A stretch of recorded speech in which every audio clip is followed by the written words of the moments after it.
네, 성도 여러분 안녕하십니까? 네, 새해 복 많이 받으시기 바랍니다. 네, 새해 정말 하나님이 주시는 축복, 또 성령 충만, 또 우리가 생각하고 꿈꾸는 그 모든 비전들이 하나님을 통해서 이루어지는 그런 교회가 되기를 소망하면서 새해 기도를 좀 드렸습니다. 여러분도 그런 기도를 드리셨나요? 제가 지금 빨리 갈라디아서를 끝내야 되는데 작년부터 올해 내내 지금 갈라디아서만 계속 나가고 있습니다. 다음 주 사경의 주제가 김대성 목사님이 그 개인적 신앙 부흥의 단계라고 하는 책을 가지고 하는데 이 갈라디아서 내용과 굉장히 많이 접목이 되어집니다. 그래서 여러 가지로 의미 있을 거라는 생각이 듭니다. 어쨌든 오늘 갈라디아서 4장 좀 긴 내용인데 오늘 이거를 다 끝내고 빨리 5장의 성령의 열매로 좀 들어가야겠다 생각이 듭니다. 이 얘기에 이어서 그 결과가 이제 성령의 열매거든요.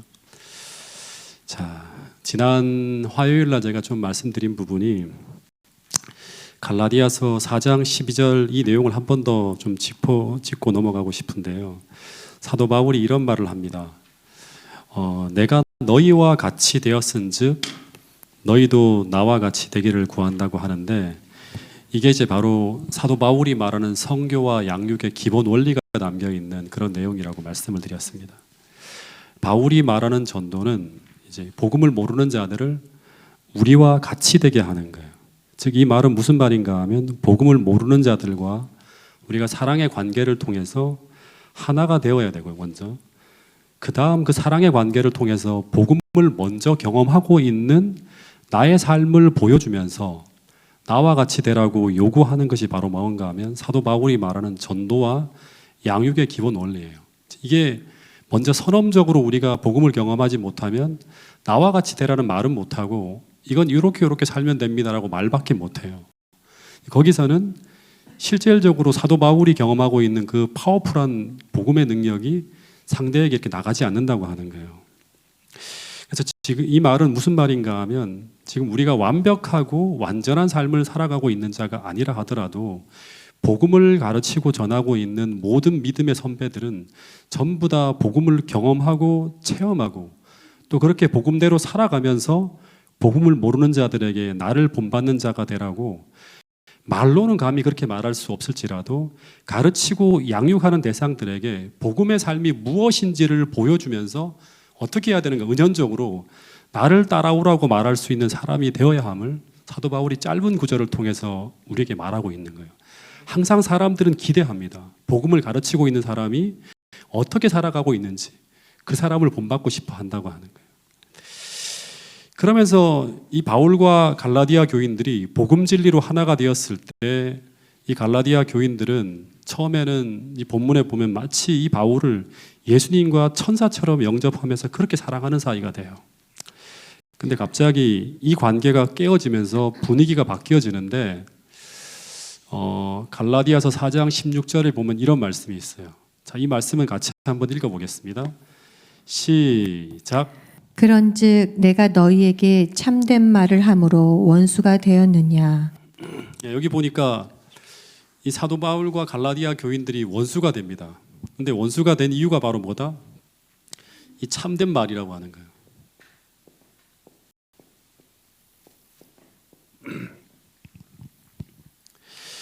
제가 하나 고민하게 되는 것이 무엇인가 하면 갈라디아서는 바울의 복음이 담겨 있는 책이에요. 근데 이 복음서가 한편으로는 복음대로 살고 있지 않은 갈라디아 교인들에게 무슨 기별이 되었다? 책망의 기별이 되었다고 하는 거예요. 이 참말은 복음 진리거든요. 이 복음 진리가 갈라디아 교인들에게 뭐가 되었다? 책망하는 기별이 되었다고 하는 거예요. 그래서 우리가 하나 생각해야 될 것이 무엇인가 하면 복음에는 책망의 기별이 포함되어 있다고 하는 것을 기억해야 된다고 하는 거예요. 복음은 우리가 잘못된 길을 걸어갈 때 우리에게 그래도 괜찮다고 하는 것이 아니라 우리를 책망하면서 회개를 촉구하는 것이 바로 뭐가요? 복음이에요. 실제로 여러분 예수님이 전하신 사복음서의 내용에 보면 당시 유대인들을 향한 계속 책망의 기별이 담겨 있다고 하는 걸 우리가 알 수 있어요. 복음대로 살고 있지 않은 그 당시 예루살렘에 살고 있는 하나님 백성들을 끝없이 책망하는 기별이 담겨 있어요. 이것이 바로 복음의 기능 중에 하나라고 하는 거예요. 근데 이 책망의 기별을 듣는 사람이 그 안에 주님을 모시고 날마다 하나님 앞에 겸손하게 살아가는 사람이라면 그 책망의 기별이 하나님의 사랑의 복음으로 들려지면서 우리를 회개케 하고 우리를 다시금 주님께로 돌아가게 하는 회복의 기능을 하게 되지만, 그러나 반대로 우리가 하나님 말씀 앞에 겸손하지 않고 계속 복음에서 멀어지고 있고 더하여 주님이 계시지 않은 상태로 흘러갈 때 이 책망의 말씀은 그것이 진리이고 그것이 복음이라 한다 하더라도 우리는 그것을 수용하려 하지 않고 거부하려 할 것이라고 하는 거예요. 여러분, 그래서 이런 글이 있어요. 존 스토트가 이제 이 부분을 그 BST 성경 주석이라고 하는 곳에서 이렇게 이 구절을 주석한 글인데요. 이런 말씀이 있습니다. 고통스럽게 핵심을 찔리는 진리를 몇 가지 말하고 그들을 꾸짖었으며 그들에게 은혜의 복음을 떠나 다시 속박으로 돌아가는 것에 대해서 사도 바울이 훈계했다고 하는 이유로 완전한 방향 전환이 일어났다. 그들은 하나님의 천사로 하나님의 아들로 영접한 사람을 이제는 뭐로 여긴다? 원수로 여겼다고 하는 거예요. 저는 이 말씀을 보면서 어떤 생각을 하는가 하면 제 스스로를 점검할 때 내가 어떤 힘든 이야기를 들을 때 그때 내가 그것에 어떻게 반응하고 있는가를 보면서 내 신앙을 점검하게 됩니다. 내 안에 하나님이 계시지 않으면 나를 책망하는 이야기에 우리는 무조건 불쾌하게 여기고요. 그것을 거부하고 거기에 대항하며 화를 낼 거예요. 예. 이게 하나님이 없는 사람의 특징이에요. 예. 그러다 보면 우리는 진리와 복음에 대해서도 그렇게 반응할 수가 있습니다. 그러다 보면 우리는 나의 비위를 맞추어 주는 기별에만 귀를 기울이는 문제가 생길 수 있다고 하는 거예요. 그래서 오늘 우리가 날마다 진리를 추구하는 삶을 살아가면서 늘 성령과 동행함으로 우리 양심이 바로 서 있지 않으면 우리는 진리를 거부하고 우리의 비위를 맞추어 주는 기별, 즉 오류를 따라 흘러갈 가능성이 많다고 하는 거예요. 그러면 어떤 일이 벌어지는가 하면 당시 오류를 받아들인 이 갈라디아 교인들은 그 오류가 하나님으로부터 온 진리라고 생각하면서 교회 안에 한 무리를 형성하게 됩니다. 그러면서 그들은 교회 안에 이 바울의 복음에 대적하는 존재들로 변하게 되고 있고, 그러면서 갈라디아 교회가 뭐로 갈라진다? 두 무리로 갈라지게 되는 거예요. 근데 그 두 무리 중에 한 무리는 복음을 따르는 자이고 또 한 무리는 다른 복음을 따르는 자로 나누어지게 됩니다. 근데 21절부터 나오는 이 이야기는요, 그 갈라디아 교회만이 아니라 교회 안에 존재하는 두 무리에게 적용되어질 수 있는 그런 이야기입니다. 이 기별이 이 두 언약에 대한 이야기가 어떻게 보면 갈라디아서의 제일 높은 고봉이라고 합니다. 이거를 넘어서면 그 다음부터는 성령의 열매에 대한 이야기가 나오는데 오늘 이 부분을 좀 여러분들과 함께 나누려고 합니다. 21절을 한번 읽어볼게요. 자, 21절부터 나머지 내용은 누구에게 이 메시지를 전하고 있는가 하면 21절 같이 한번 읽어보겠습니다. 시작. 내게 말하라. 율법 아래에 있고자 하는 자들아, 율법을 듣지 못하였느냐. 그러니까 21절 이하의 본문의 포커스는 율법 아래에 있는 자들아, 율법 아래에 있는 자들한테 말하는 거예요. 그러면 우리가 띄엄띄엄 공부했지만 이 율법 아래라고 하는 단어는 어떤 단어죠? 이 얘기를 딱 들으면 이제 우리는 이해를 해야죠. 율법 아래라고 하는 말은 어떤 것을 의미한다? 예, 행위로서 의로움을 추구하려고 하는 사람이에요. 행위로서 의로움을 추구하려고 하는 사람. 즉 이들은 이걸 같은 말로 하면 이거는 또 하나로 묶으면 다른 복음을 따르는 사람들이에요. 바울의 복음이 아니라. 그리고 이 사람들은 이제 이 행함으로 말미암아 의를 추구하는 이 모든 사람들은 한마디로 말하면 행위 신앙을 하고 있는 사람들이에요. 네. 여기에는 하나님이 계시지 않는다고 계속 말씀을 드리고 있어요. 여기에 반대되는 사람들은 어떤 사람인가 하면 행위가 아니라 믿음으로 구원을 추구하는 그런 사람이죠. 믿음으로 말미암아 살아가는 사람들이에요. 그러면 우리가 하나 좀 생각해야 될 게 뭔가 하면 이제 여기서 나는 행함으로 살아가는 사람인지 아니면 믿음으로 살아가는 사람인지 어떻게 알 수 있을까요? 네. 그래서 이렇게 자신에게 질문해 보면 돼요. 조금 더 구체적으로 말하면 나는 나를 의지하며 살아가고 있는지 아니면 하나님을 의지하며 살아가고 있는지를 자문해 보면 돼요. 행위신앙과 믿음의 신앙에 구분 짓는 것은 나를 의지하며 살아가고 있는 사람은 행위신앙을 하고 있는 거고요. 하나님을 의지해 살아가고 있는 사람은 믿음으로 살고 있는 사람. 믿음으로 살아야지만 하나님께서 함께하고 그 결과가 성령의 열매가 맺히는 거예요. 나를 의지하고 있는 사람은 조금 더 구체적으로 말하면요, 자신을 신뢰하기 때문에 거의 기도하지 않고 살아갑니다. 거의 기도가 없어요. 하루 종일 여러분 삶을 보세요. 내가 매 순간마다 하나님을 의지하고 기도하면서 오늘을 살았는지 아니면 그냥 나를 의지하면서 살아갔는지 한번 생각해 보세요. 두 번째, 나를 의지하는 사람은 자신을 신뢰하기 때문에 겸손한 척은 하지만 겸손하지 않습니다. 자신을 신뢰하기 때문에 스스로의 생각 속에 자신을 높입니다. 교만해요. 그리고 자신을 의지하는 사람은 세 번째, 하나님의 은혜가 부어지지 않아서 메마릅니다. 더하여서 감사가 없어요. 그리고 하나님이 주시는 기쁨, 신앙하는 기쁨이 없습니다. 그래서 행복하지가 않아요. 그리고 하나님을 의지하는 사람은 자신을 신뢰할 수 없기 때문에 매 순간 기도하며 살아갑니다. 그리고 자신을 높이지 않고 겸손하고 더하여서 하나님의 은혜가 부어지니까 메마르지 않고요. 하나님을 향한 감사가 늘 그 입에서 떠나지 않습니다. 그 신앙하는 기쁨과 즐거움이 있어요. 이게 바로 바울 서신에서 바울이 말하는 하나님을 의지하는 사람들의 특징이에요. 그리고 반대로 하나님을 의지하지 않는 사람들의 특징이 바로 그렇게 나오는 거예요. 여러분, 오늘 나는 어디에 속한 신앙을 하고 있는지 이 시간 다시 한번 이 말씀을 통해서 여러분과 저 스스로를 점검해 볼 수 있었으면 좋겠습니다. 그리고 하나님을 의지하는 믿음으로 살아가기로 고백하는 새해 태능교회 모든 성도들이 될 수 있기를 간절히 바라겠습니다. 22절에 보면 사도 바울은 갈라디아 교회 안에 존재하는 두 무리를 이제 이렇게 설명하고 있는데, 여기 보면 이 21절부터 24절까지를 먼저 한번 읽어보겠습니다. 시작. 내게 말하라. 율법 아래에 있고자 하는 자들아, 율법을 듣지 못하였느냐? 기록된 바 아브라함에게 두 아들이 있으니 하나는 여종에게서 하나는 자유 있는 여자에게서 낳다 하였으며, 여종에게서는 육체를 따라 낳고 자유 있는 여자에게서는 약속으로 말미암았느니라. 이것은 비유니 이 여자들은 두 언약이라. 하나는 신의 산으로부터 종을 낳은 자니 곧 하갈이라. 여기 보니까 갈라디아 교회 안에 존재하는 두 무리를 바울이 이제 어떤 한 비유를 통해 설명하고 있어요. 근데 그 비유의 내용이 뭐냐 그러면 아주 유대인들이 잘 알고 있는 그런 이제 성경을 구약 성경을 알고 있는 사람들에게 이제 그 내용들을 가지고 비유를 드는 거예요. 기록된 바, 성경에 기록된 바 아브라함에게 두 아들이 있는데 두 아들이 하나는 누구에게서 태어났다?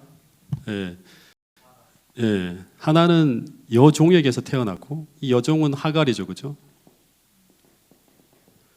그리고 또 하나는 누구에게서 태어났다? 자유 있는 여자라고 하는 말은 한마디로 하면 주인이에요, 주인. 자유 있는 자라는. 이제 자유라고 하는 표현을 쓰는 거는 뭐 때문인가 하면 갈라디아서에서 그 복음이 자유의 복음이기 때문에 그렇게 표현하는 거예요. 이 주인은 바로 사라를 말하겠죠. 그래서 이 두 아들이 태어났다고 하는 거예요. 근데 하나는 뭐를 통해 태어났다? 이 육체를 다 연결시켜야 됩니다. 육체를 통해서 태어났고 또 하나는 무엇을 통해 태어났다? 약속이라고 하는 거예요. 하나님의 말씀.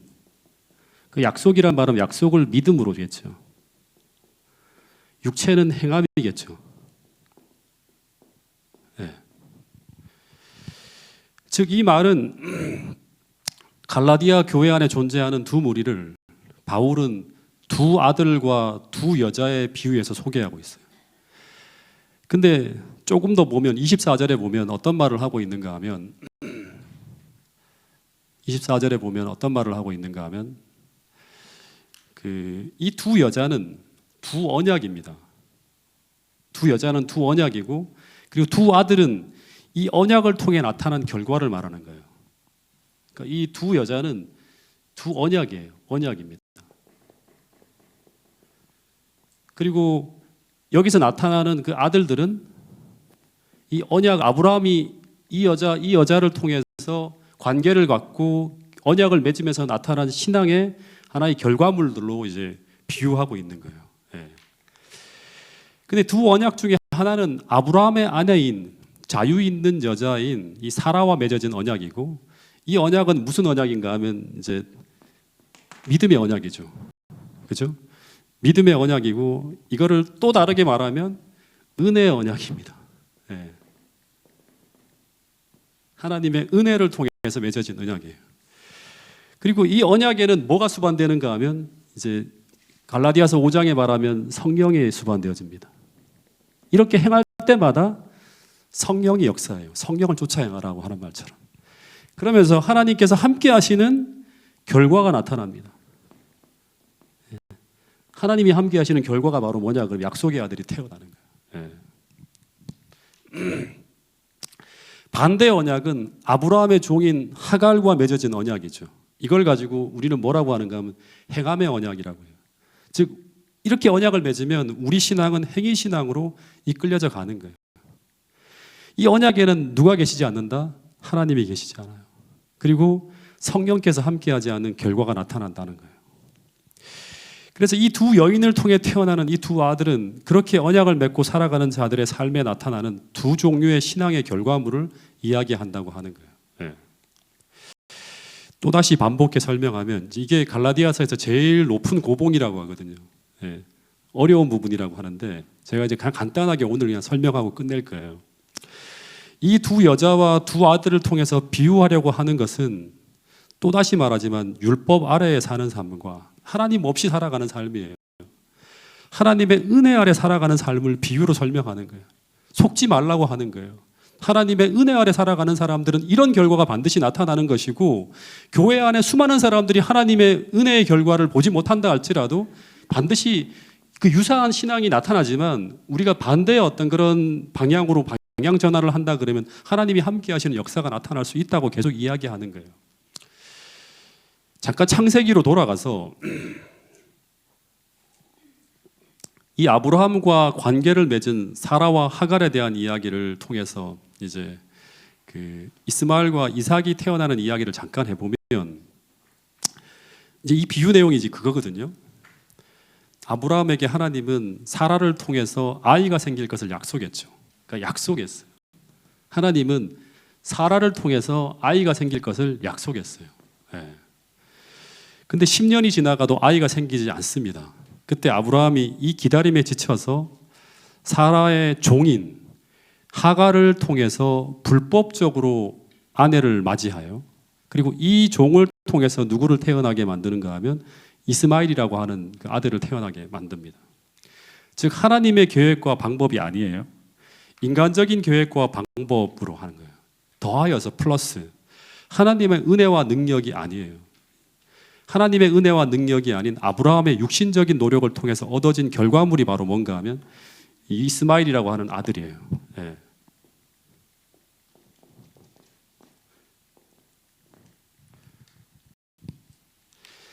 그래서 이 이스마엘은 어떻게 본다 그러면 성령의 열매에 대조되어지는 육신의 열매예요. 그죠? 네. 육신의 결과물이잖아요. 네.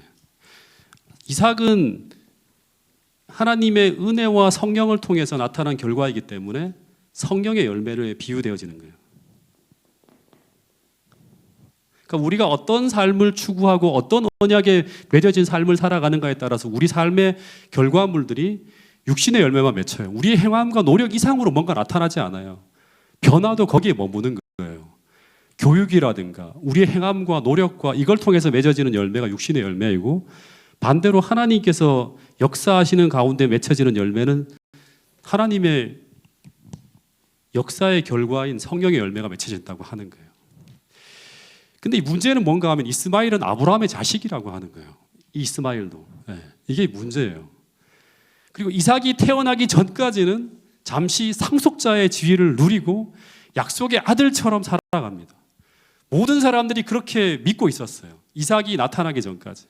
그래서 여기서 우리가 하나 생각해야 될 것은 무엇인가 하면 우리는 하나님의 은혜 없이 성령의 도움이 없이도 하나님이 주신 것과 유사한 결과물들을 스스로의 힘과 노력으로 만들어낼 수가 있다고 하는 거예요.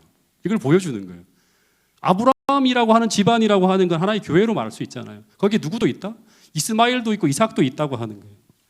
즉 우리가 하나님의 은혜 없이 생활하고 믿음이 아닌 행함으로 생활해도 교회는 돌아가고 오랫동안 교회를 다니다 보면 외적 모양으로는 안식일도 지키고 교회에서 여러 가지 봉사도 하고 말씀도 전하고 선교도 하고 영혼 구원도 하는 것처럼 많은 사람들을 교회로 인도하는 결과물들을 스스로의 힘과 노력으로도 만들어낼 수 있다고 하는 거예요. 이걸 보여주는 이게 육신의 열매예요. 육신의 열매. 마치 아브라함이 하갈을 통해서 이스마엘을 탄생시키는 것처럼 그런 일들을 행할 수도 있다고 하는 거예요. 그러나 문제는 그것은 약속의 아들이 아닌 종의 아들, 즉 하나님의 은혜와 축복으로 만들어진 결과물들이 아닌 우리 스스로가 만든 결과물들이라고 하는 거예요. 그 회심하지 않고 신앙생활을 하며 살아가는 거예요. 그런 사람들로 교회가 꽉 찰 수도 있다고 하는 거예요. 근데 그것은 하나님께 간합되어질 수 없다고 하는 거예요. 왜냐하면 하나님은 이삭만을 받으시고 이삭만을 약속의 아들로 인정하시고 이스마엘은 결국은 어떻게 된다? 함께 할 수 없다고 하는 게 이제 이 갈라디아서 뒤에 보면 나오는 거예요. 육신의 아들은 결국에는 쫓아내라고 하는 거예요. 함께 할 수가 없다고 하는 거예요. 이에 비해 이삭이 태어나는 과정을 살펴보면 아브라함이 25년을 기다리면서 그 약속의 말씀을 기다렸을 때 하나님께서 약속의 말씀을 따라 당신의 성령의 역사를 통해서 그 사라의 태에서 약속의 아들을 탄생시켰다고 하는 거예요. 근데 그 아들의 이름이 뭐다? 이름이 뭐예요? 이삭. 이삭의 이름이 뜻이 무엇이라고 했죠? 네, 웃음이라고 하는 거예요. 기쁨이라고 하는 거예요. 이 기쁨이라고 하는 건 뭔가 하면 여호와로 말미암는 기쁨, 하나님이 주시는 행복이라고 하는 거예요.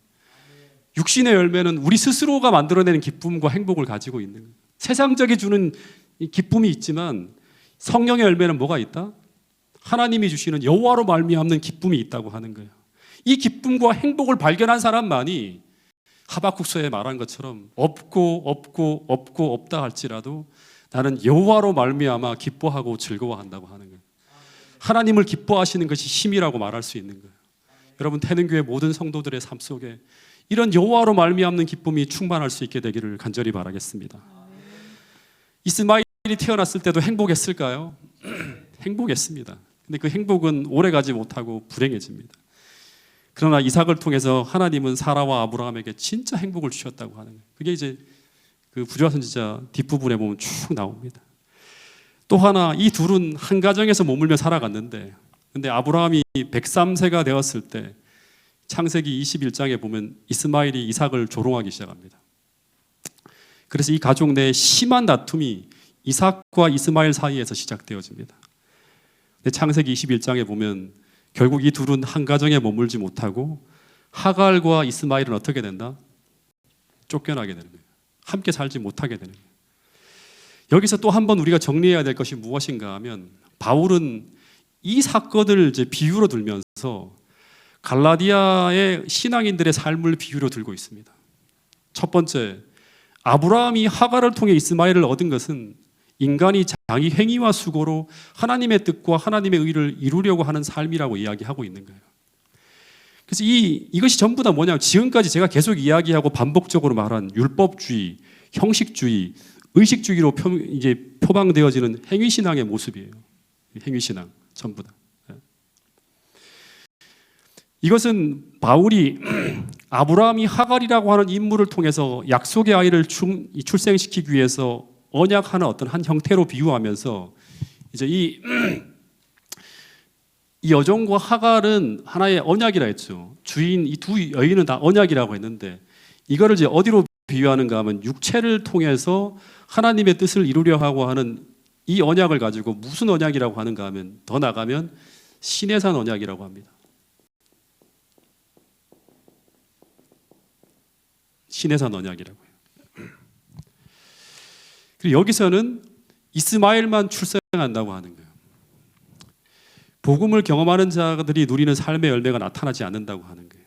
그럼 반대로는 이 신해산 언약에 반대되는 건 뭐예요? 그러면 반대되는 거는 그러니까 자기 행함을 의지해 살아가는 거예요. 하나님의 말씀을 우리 육체를 통해서 지켜서 의를 이루려고 하는 게 바로 뭐냐 그러면 신해산의 언약이라고 해요. 신해산의 언약은 비유예요, 비유. 그러니까 과거 출애굽기 19장의 그 언약을 비유로 들면서 말을 하는 거예요, 지금은. 예. 근데 여기에 반대되는 것은 무엇인가 하면 우리 인간은 태어날 때부터 계속 제가 전제로 말하는 게 있죠. 우리 스스로의 힘으로는 하나님의 의를 이룰 수 없다고 하는, 율법의 행위로는 의를 이룰 수 없다고 하는 전제가 우리가 첫 번째 믿어야 될 부분이에요. 그렇기 때문에 우리는 무엇을 믿고 살아간다? 모든 인간은 죄를 지은 후에 스스로의 행위로는 의를 이룰 수 없다는 것을 알기 때문에 모든 인간은 예수 그리스도를 믿음으로 말미암아 하나님의 은혜로 구원을 받고 성령의 능력으로 변화되어진다고 하는 이 믿음을 가지고 살아가는 사람들은 마치 아브라함이 사라를 통해서 100세의 나이에 탄생이 불가능한 이삭을 믿음으로 낳는 것처럼 마치 우리가 하나님의 약속을 믿음으로 말미암아 의를 이룰 수 없는 우리 삶 속에 하나님의 은혜와 성령과 약속의 말씀을 통해서 어떻게 된다? 이삭이라고 하는 하나님의 의로운 열매가 태어나는 것처럼 우리 삶의 그런 변화와 그런 구원의 역사가 펼쳐질 수 있다고 믿는 거예요. 이게 바로 신해산 언약에 대비되어지는 은혜의 언약이라고 하는 거예요. 새 언약도 다 이런 말이죠. 새 언약, 은혜의 언약. 신해산 언약은 첫 번째 언약이라고 해요. 죄를 짓기 전에 아담이 하나님과 이 말씀을 듣고 행하면 영원히 살 수 있겠다고 하는 게 뭐예요? 첫 번째 언약이고 그게 바로 여기서는 신해산 언약으로 표현되어지는 거예요. 어려운 얘기를 좀 하고 있는데 이것이 바로 뭐다? 갈라디아서 4장 24절에 보면 이것은 비유라고 합니다. 비유. 예. 25절부터 26절까지 한번 읽어보겠습니다. 자, 이 말씀을 시작. 이 하갈은 아라비아에 있는 신의 산으로서 지금 있는 예루살렘과 같은 곳이니 그가 그 자녀들과 더불어 종노릇하고 오직 위에 있는 예루살렘은 자유자니 곧 우리 어머니라. 자, 여기서 이제 이 부분을 보면 이제 이 두 가지 언약은 이 두 여자는 이 비유인데 두 가지 언약이라고 하는 건데 이 두 언약의 차이는요. 이제 계속 반복되어지는 게 뭐냐 그러면 주인과 종의 차이입니다. 주인과 종의 차이. 하갈은 종이기 때문에 종 외에는 다른 아들을 낳을 수가 없는 것처럼 우리가 하나님의 은혜 없이 우리 스스로의 힘으로는 하나님의 의로운 율법을 지킬 수 없다고 하는 거예요. 그래서 이 언약을 따라가게 되면 자유가 없다고 하는 거예요. 예. 종의 삶이 놓여져 있다고 하는 거예요. 예. 반면에 우리가 비록 나이 들어서 아무것도 이룰 수 없는 존재처럼 보인다 하더라도 우리가 육체가 아닌 하나님의 약속을 믿고 아브라함처럼 기다리고 구하며 살아간다면 우리에게도 늙은 사라에게서 아이가 태어나는 하나님의 은혜로운 역사가 일어날 수 있다고 하는 거예요. 이게 이제 두 언약을 통해서 우리에게 말하는 메시지라고 하는 거예요. 조금만 더 구체적으로 설명을 하고 이제 이 부분이 원래 한 3시간 정도는 해야 되는 부분인데 이렇게 하다 보면 내년에도 그냥 이 갈라디아서만 하고 갈 것 같아서 오늘 4장을 끝내고 바로 다음부터는 5장으로 넘어가려고 합니다. 이 두 언약의 차이를 조금만 더 말씀을 드리면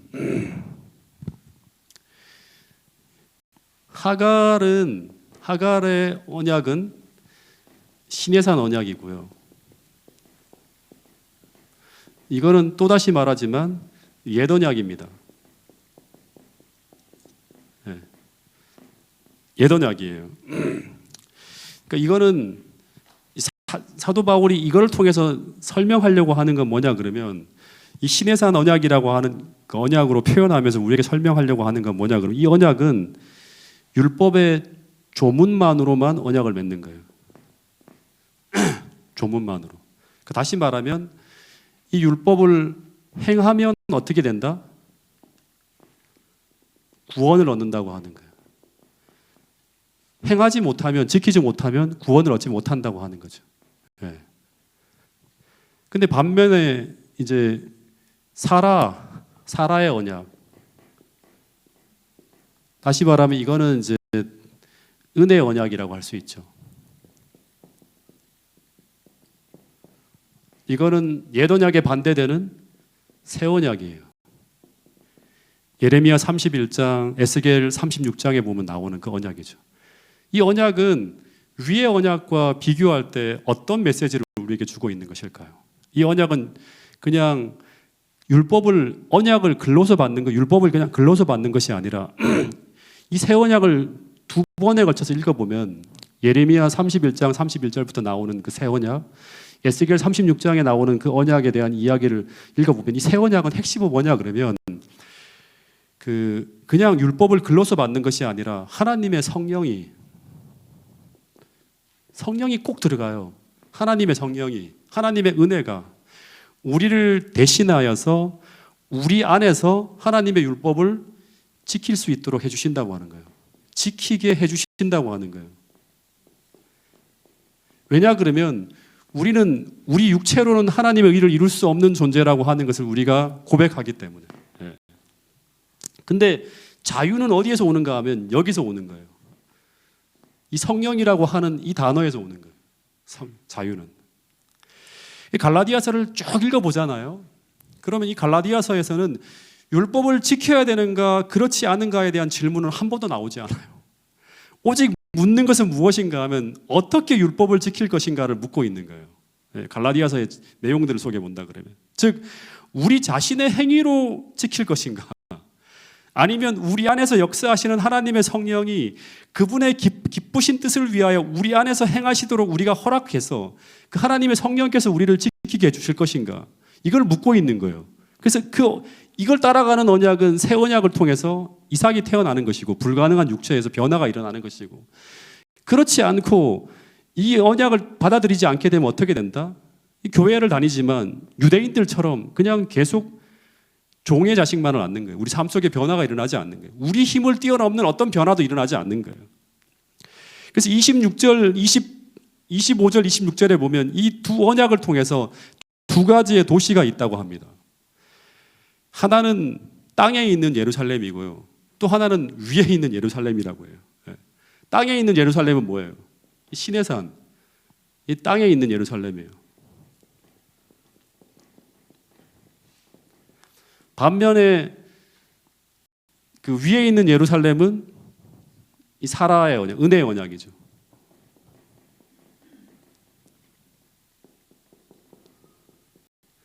이 위에 있는 예루살렘을 우리 어머니라고 표현하고 있어요. 여기 보면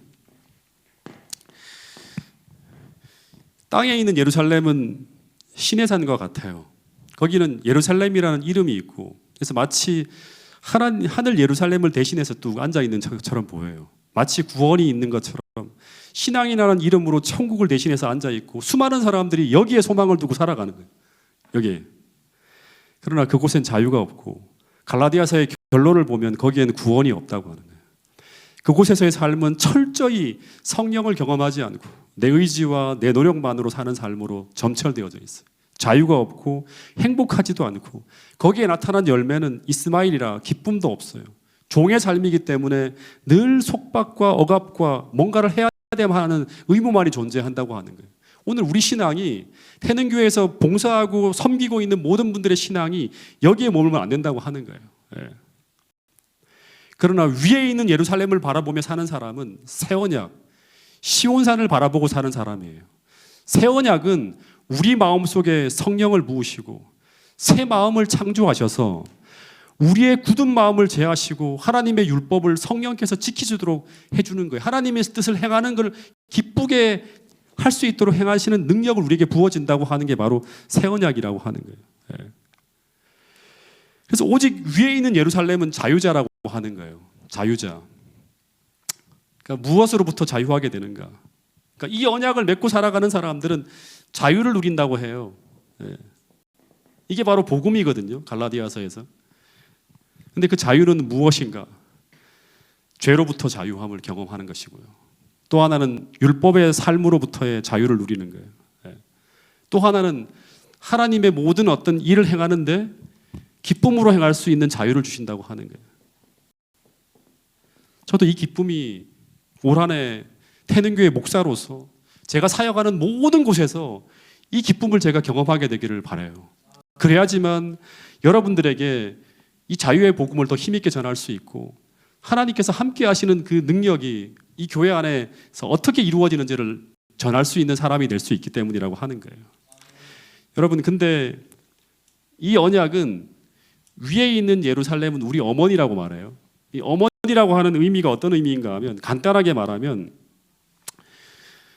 이 언약은 우리 어머니이기 때문에 주님은 이 언약으로 우리를 다시 태어나게 한다고 하는 거예요.